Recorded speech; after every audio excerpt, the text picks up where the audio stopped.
আসসালামু আলাইকুম। আজকে সকালবেলা বৃষ্টি হয়েছিল, মেঘলা ওয়েদার, ঠান্ডা ঠান্ডা একটা ভাব। তো আমি যদিও দুপুরবেলা অনেক সব কিছু রাতের খাবার রান্না করে রাখছি, কিন্তু বিকালবেলা আমার জামাই অফিস থেকে এসে বলতেছে সে নাকি বোনা খিচুড়ি খাবে। তো প্রথমে একটু মনটা খারাপ হয়ে গেছিল, কিন্তু পরে আবার ভাবলাম যে না থাক, সে তো সারাদিন অফিসে কাজ করে, তোর তো ইচ্ছে করতেই পারে। তাই আমি ওকে ভালোবেসেই তো বললাম ঠিক আছে আমি রান্না করে দিচ্ছি। তো আমি যখন রান্না করি তখন সে প্রায় সময় আমাকে অনেক হেল্প করে, কিন্তু একটা সমস্যা হয়েছে, আজকে চুলার বাসায় এসে দেখি যে গ্যাস নেই।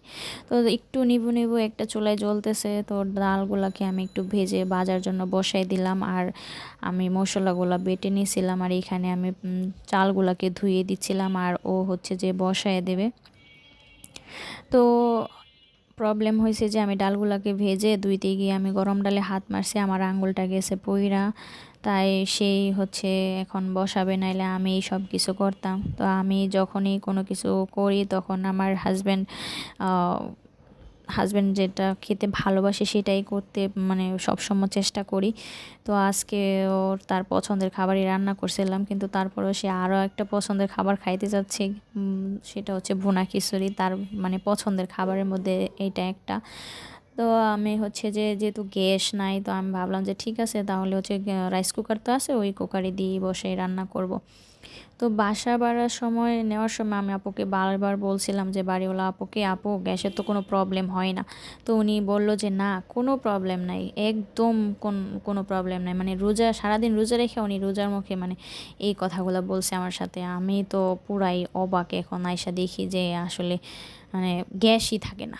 আরে মানে কি বলবো, আর এখন তো এভাবে মিথ্যা কথা বলছে। এখন যাই হোক, আল্লাহ ওনাদেরকে হেদায়েত করুক, যেন এভাবে কেউ যেন মিথ্যা কথা না বইলা বাসা ভাড়া না দেয়। মানে যারাই মানে বাসা ভাড়া দিবে সত্যি কথা বলে দিবে যে গ্যাসের প্রবলেম হয়, মাঝে মাঝে গ্যাস থাকে না, তাহলেই তো হয়। তো এখন আমি মাস শেষ হইলে গ্যাস বিল দেবো 1000, এখন আবার কারেন্ট বিলও দিতে হবে, সেটা তো হয় না। তাহলে তো আমার কি সিলিন্ডারের চুলাই ভালো হইতো। যাই হোক, মনের মধ্যে একটু রাগ হয়েছে তাই বইলা ফেলছি, কেউ কিছু মনে করবেন না, কিছু খারাপভাবে নেবেন না।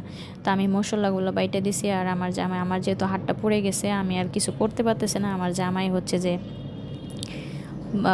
মশলাগুলো সব কিছু একটা একটা করে দিচ্ছে। যদিও সে আমার থেকেও ভালো রান্না করতে পারে, রান্না করতে চায় না, মাঝে মাঝে তার ইচ্ছে হলে সে হচ্ছে যে রান্না করতে আসে। তো আজকেও আমার হাতটা পুড়ছে, এই জন্য সে আমাকে হেল্প করতেছে। যাই হোক, I am proud of my husband. তো এখানে হচ্ছে যে সে সবগুলাকে মানে সেই বোনা খিচুড়িটা অনেক ভালো রান্না করতে পারে, যেভাবে রান্না করার প্রসিডিওরটা অনেক ভালো লাগে। সে যখন শুধু এটা না, যাই রান্না করে তখন সে অনেক সময় নিয়ে কাজ করে রান্না করে। তো আমি ওই দিক দিয়ে হচ্ছে যে মুরগিটা সবগুলা মশলা একসাথে দিয়ে বসাই দিছি, কারণ যেহেতু গ্যাস খুব কম, তো এই মশলা কষানোর তো অনেক সময় লাগবে। তাই আমি ভাবলাম যে একবারে এক কাজ করি, গ্যাসের মধ্যে বসাই দিই। আর যদি এটা এই যে কুকারের মধ্যে হচ্ছে যে রান্নাও করা যাবে, কিন্তু এটা হওয়ার পরে যদি দেখি যে গ্যাস আসতেছে না, অবস্থা খারাপ, তারপরে কুকারে দিয়ে দেব। তো এইভাবে হচ্ছে যে আমরা দুজন মিলেমিশে মানে টুনাটুনি সংসার, আমাদের সংসার ছোট্ট একটা সংসার। আমরা যখন আমাদের যা ভালো লাগে আমরা তাই করি, তাই করে খাই। আর হচ্ছে যে এখানে আমি আর একটু ডাল মানে রুটির সাথে খাওয়ার জন্য ডাল সিদ্ধ করে রাখছিলাম, বুটের ডাল। তো ওই ডালটাও এখানে দিয়ে দিছি সিদ্ধ করা। এখানে প্রায় 3 রকমের ডাল দেওয়া হয়েছে, আশা করি খাবারটা অনেক ভালো হবে। যেহেতু আমার হাজব্যান্ডের হাতের ছোঁয়া, সেটা তো আরও বেশি ভালো হবে। যে দেখেন অবস্থা, কখন বসাইছি যে এই মিটু মিটু জালে হচ্ছে, সবগুলা মশলা দিয়ে দিছি। এটা হচ্ছে ডিম লেয়ারের মুরগি, এটা তো আরও বেশি সময় লাগবে। আর এই যে আমার জামাই এখানে বসাই দিছে পানি টানি সব কিছু দিয়া, বুদ্ধি আছে। আমার তো এক্সট্রা চেয়ার নাই যে এখানে রাখবো, তো ওই বক্সের ওপরেই সে রাখছে।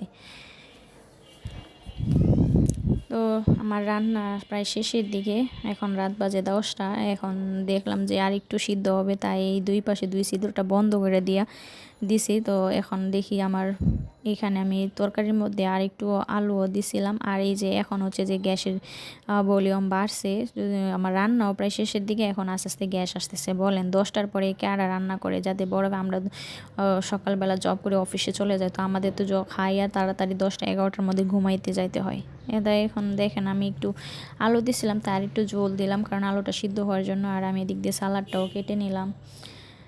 আমি বললাম যে তুমি কাইটা না, আর এটা হচ্ছে আমার একটা শখের আয়না, আর এই আয়নাটাও আজকে লাগাইছি, এটা নিউ মার্কেট থেকে নিয়ে আসছি। তো আয়নাটা কেমন হয়েছে জানাইবেন। এখানে হচ্ছে যে রান্না প্রায় শেষের দিকে, আমার তো খিচুড়িটা তো হয়ে গেছে, এখন এটা আলু সিদ্ধ হওয়ার জন্য ওয়েট করতেছিলাম, কারণ মাংসটা অল্প আছে, অনেকটা সময় ধরে প্রায় আধা ঘন্টা সময় বা 1 ঘন্টা সময় ধরে এটাকে কষানো হয়েছে। তো আমার ঝোলটাও শুকাইছে, আলুটাও সিদ্ধ করা হয়েছে। এখন হচ্ছে যে আমি একটু গরম মশলা দিয়ে এটাকে নামাই নিব। আর এর মাঝখানে আমি আবার হচ্ছে যে বাকি কাজগুলোও করে নিলাম, প্লেট মেট এগুলো ধোয়ার জন্য। তো গরম মশলা দিয়ে দিছি, এখন ঢাকনা দিয়ে ঢাইকা দিয়ে এখন একটু নাড়া দিয়া সব কিছু পারফেক্ট মতো হয়েছে। কালারটাও হয়েছে জোস। যাই হোক, আমার জামাই খাইয়া অবশ্যই বলবে ভালো হয়েছে। আমি সবসময় চাই ওর ওর খুশি মতো সব কিছু রান্না করতে, কারণ ও সারাদিন আমার জন্য অনেক পরিশ্রম করে। প্রত্যেকটা পুরুষই তার ফ্যামিলি মেম্বারদের জন্যই পরিশ্রম করে, তো তাদের তো মন মতো কিছু রান্না করে খাওয়ানো আমাদের কর্তব্য। তো তাই আমিও অনেক কষ্ট হইলো, আমি রান্না করছি। দেখেন কালারটা আসছে, আর হচ্ছে সালাডটা মাখাইতেছে। এখন আমরা খাবো। আর ভিডিওটা এই পর্যন্তই। আমার ভিডিওটা ভালো লাগলে একটা লাইক দিবেন, আর আমার চ্যানেলটা সাবস্ক্রাইব করে বেল আইকনটি ক্লিক করে আমার পাশেই থাকবেন।